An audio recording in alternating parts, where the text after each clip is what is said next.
Olá pessoal, esse é o nosso último vídeo sobre os ciclos da economia brasileira. Nós vamos falar sobre o ciclo de algodão rapidamente, falar sobre o ciclo do ouro e o ciclo do café. Depois da cana-de-açúcar, o ciclo do ouro passou a sustentar a economia do Brasil, né? Ele inicia ali no século XVII, mas é no século XVIII que ele tem o seu maior auge de exploração econômica. E para Portugal, que estava totalmente dependente econômica e politicamente da Espanha, surge ali uma oportunidade de ter um recurso, uma renda que possa sustentar não só a colônia, mas como também a própria metrópole.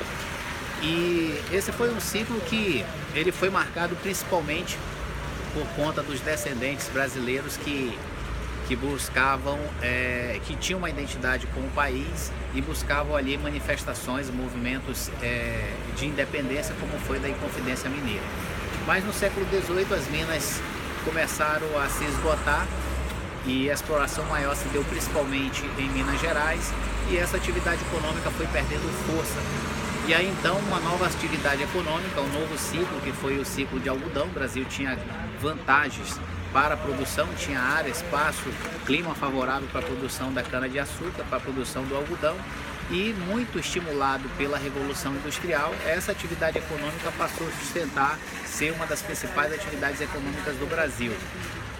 Mas o ciclo que vai de fato fazer a grande diferença na economia, ele inicia a partir do século XVIII, mas tem seu auge entre o século XIX e início do século XX, que é o ciclo do café. A grande diferença do ciclo de café em relação aos outros ciclos é que o ciclo de café teve movimentos, né, para estimular a imigração de europeus para o Brasil. E esses europeus com técnicas de produção avançada conhecidas na Europa possibilitam uma maior produtividade para esse tipo de produção agrícola, e aí ele gera uma grande receita, gera um grande valor econômico para dentro do país e passa a ser a principal atividade econômica do país, o café, né? O café ele entra em crise no início do século XX, né, muito por conta da quebra da Bolsa de Valores de Nova York, que tem todo um efeito sistêmico sobre a economia mundial.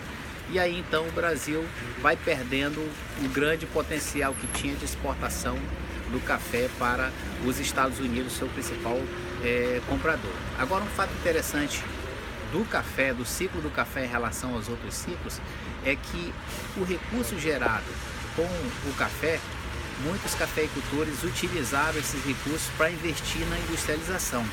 E isso favoreceu bastante que a partir da segunda metade do século XX, 1950 mais ou menos, o Brasil passa a ser um país aonde tem como principal atividade econômica a industrialização. Um fato importante para a gente observar e levar em consideração é o fato histórico das atividades econômicas do Brasil. Veja que em 1500 o Brasil inicia com a exploração do pau-brasil, apenas exploração de um recurso natural como matéria-prima com finalidade de exportação. Daí então vem a exploração da cana-de-açúcar com uma produção primária, né, que é o açúcar para efeito ainda de exportação. Depois tem-se a exploração do ouro como matéria-prima e encaminhada para a exportação. Depois do ouro, o algodão, e aí então o café, e aí soma-se a isso também a produção de borracha. Ou seja, toda a economia do Brasil foi sustentada na agricultura durante 450 anos. De 1500 a 1950, toda a economia brasileira teve como principal atividade econômica uma agroindústria, a agricultura com finalidade de exportação da matéria-prima, sem o mínimo de processamento, sem o mínimo de geração de valor agregado.